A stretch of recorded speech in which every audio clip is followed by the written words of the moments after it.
Brighter Morning with Bo, and you are watching on MCTV, Multicultural TV in Trinidad and Tobago and the Caribbean on several channels. And my name is Bo Tiwari, your host.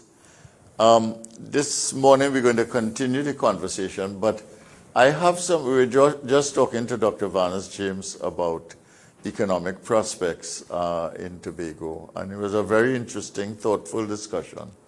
And what I want to do now is that, some people saying that they knew that the victory would be big, and some people saying that they were surprised. But I want to show you, I had interviews with Tracy, Davidson, Celestine, with Farley, Augustine, and with Watson Duke on this program at various times, and I want to play one clip each from each one of them. I will start with Tracy, Davidson, Celestine. How has it been for you to function in a situation in which you do not have majority control of the House of Assembly in these last 6 months or so? Has it been, it's more than 6 months, right? It's about 8 months. It's about 8 months, thereabout. I think the only thing that has been missing, the only element that has been missing from this arrangement is the fact that we have not been able to have debates in the Assembly legislature. We're not legislators at the end of the day. We're not able to create laws, but we have missed opportunities to debate in the parliament, not the parliament, the plenary, the Assembly legislature, and to make people even more aware of some of the programs, and most importantly, to get the input of the minority side or the opposition side in terms of some of our programs and our plans of action going forward. So that's the only element that has been missed from this arrangement, the 6-6 pass.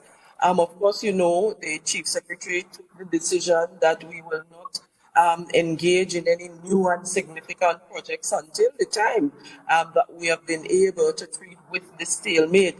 But by and large, work has been ongoing in the Tobago House of Assembly. People continue to be employed, they are paid, and those projects that we had approved before the last election, we are very focused on ensuring that we can deliver those projects to the people of Tobago. Now, when I asked you about the most significant contribution in the last 4-year term, you said that the PNM has made so many contributions to Tobago that it has been quite significant and therefore very difficult to choose one thing. But in the last elections, you were not able to win a majority and you had a loss. What is it that you have been able to do, you think, between January and now that would re-earn the trust of the population of Tobago? I think I'm not so sure whether I can say Dr. Bo Tiwari or Bo Tiwari in this instance. But of course, I think it really has to do with communication in large part and reminding our people about the gains that have been made under People's National Movement administration. And so we have been talking to them about the improvement in the quality of life. I think one of the things is that we have really a short memory, and we recognize that we have to constantly remind the people of how comfortable they are in this very small island called Tobago. And so we have been doing that. More so, we have been finalizing some of those projects that we have on the drawing board and on the table, and we have been listening to our people and ensuring that we reconnect with them in areas where we might have lost that touch that we once had.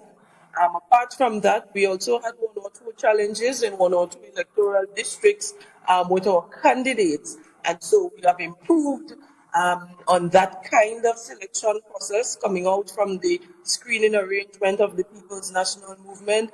And in large part, though, Dr. Tawari, we are ready to go, and we are out there with our people. We are talking to them, and of course, we are putting forward or exciting new plans for 2022 and beyond. All right. Is there democracy in Tobago now, and how can that democracy be deepened?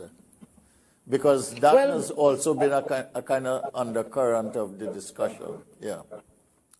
Well, I cannot remember a time that democracy has not been present in Tobago. As a matter of fact, if you are talking about the Tobago House of Assembly, for instance, we have at all levels consulted with the people within the respective electoral districts, within the different sectors.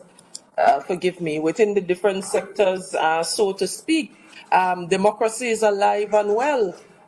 We recently had the Tobago House of Assembly elections where we would have gone to the polls that resulted in a 6-6 tie arrangement, and the People's National Movement has always said that the best arrangement to break that tie is, in fact, to go back to the polls. And again, we're going back to the polls and asking people for their respective support.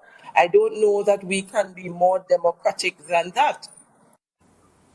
All right, and democracy spoke. So you see, this was just prior to the election, maybe about 2 weeks before the election, a week and a half before the election. And you saw the perspective of the PNM political leader there, feeling that although they lost 6 seats to the PDP, that could be reversed in an election, saying that the only thing that was missing was the debate in the legislature, but they were doing everything else fine, and indicating that they had done their best to deepen democracy. And they were looking to the elections to resolve the matter. And well, Monday, you saw how that matter was resolved with the people speaking decisively. Now let us go to a clip from Farley, Augustine. Tobagonians voted against the PNM in January because they lost some of the seats that they held before. But they did not give the PDP a majority. What will convince Tobagonians, you think, in this election to give you a majority this time? Now, I think Tobagonians are already convinced. And Tobagonians get to see during the tie how both parties operated.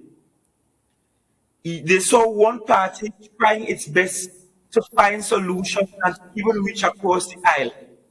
I even proposed, my party proposed, Mr. Duke proposed that we should come together, form an amalgamation of sorts, and temporarily govern until we can make our way back to an election. That was strongly rejected by them. They did not want it at all. They didn't want to have any sort of accommodation. They didn't want any sit-down, any real conversations about governance.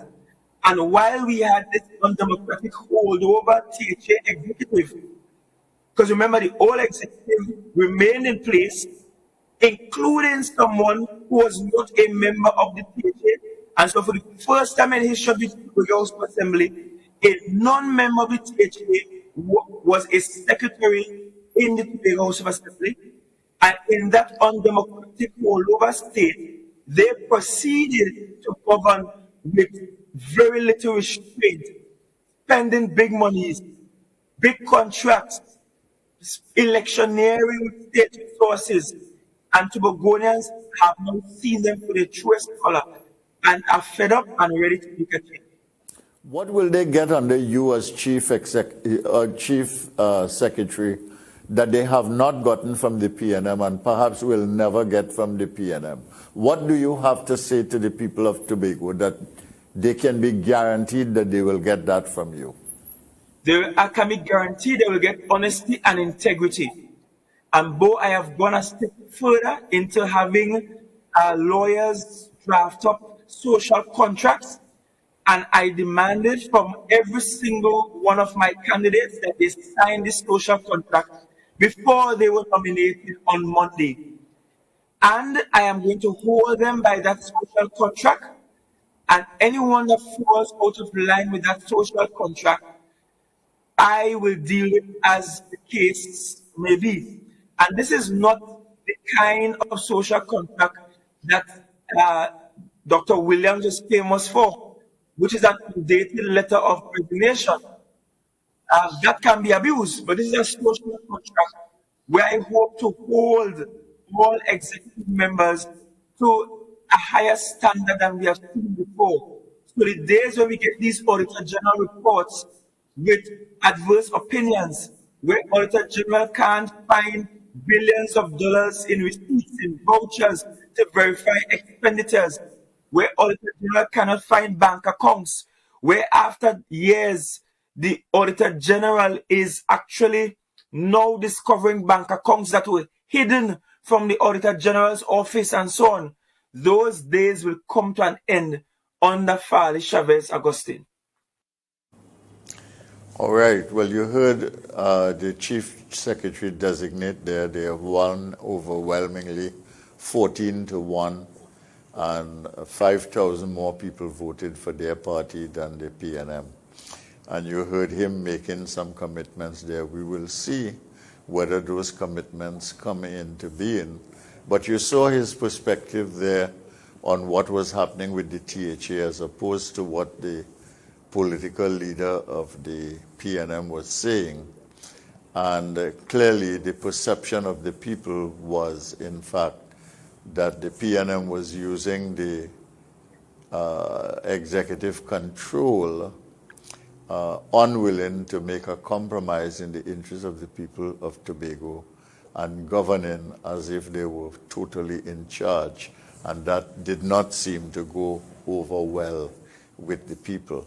Now let us listen to Mr. Duke and the questions I asked him and how he responded. Besides your union activities, though, you are a political leader of a political party. It is, yes. It is a national party, but you are resident in Tobago now because of the Tobago House of Assembly elections. Yes. How do you reconcile your union involvement and leadership in Trinidad and Tobago and your political involvement in national politics, leading a political party and battling really for the control of the House of Assembly? Explain that in a way that people in Tobago as well as people in Trinidad will understand.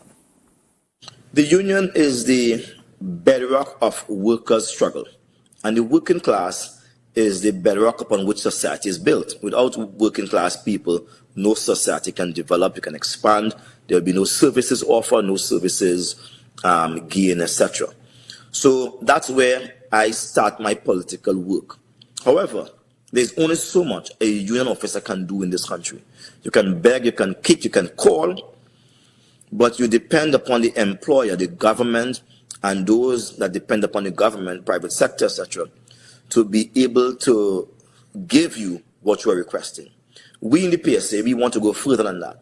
We believe that we should be in the boardroom, we should be in the cabinet, we should be in the parliament, we should actually be legislating laws that will bring about more social justice for the working class and for those who are in dire need. And it's in that vein I'm seeking to bring about this equilibrium, this social justice, this compact that the state has with the people to ensure that they have equal opportunity to education, equal opportunities for employment, equal opportunities to access health care, and etc. that social justice speak to. So I see politics as a bigger circle than labor. In other words, labor is a subset of politics, and I definitely wish to improve the lot of my people in Trinidad and Tobago. So I'm heading to the bigger circle, politics, so I can improve the lot of workers and also business and also the thinkers of our society, so to speak. All right. This is the last question, so you're going to have the last word on this, which is what do you want for the people of Tobago? Just tell me 3 things. You don't have to elaborate. Just tell me the headline. Tobago requires self-determination, the right to determine its own political status without any external influence, the right to pursue its own economic, social, and cultural development.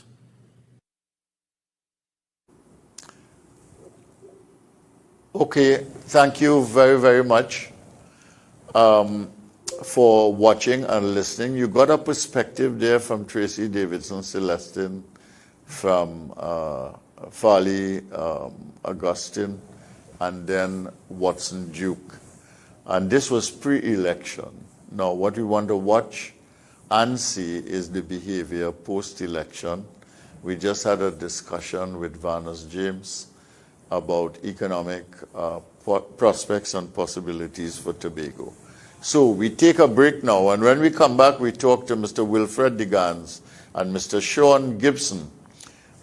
We talk to them about a project in Labre having to do with the ocean, having to do with ships, having to do with dry docking. We'll be right back.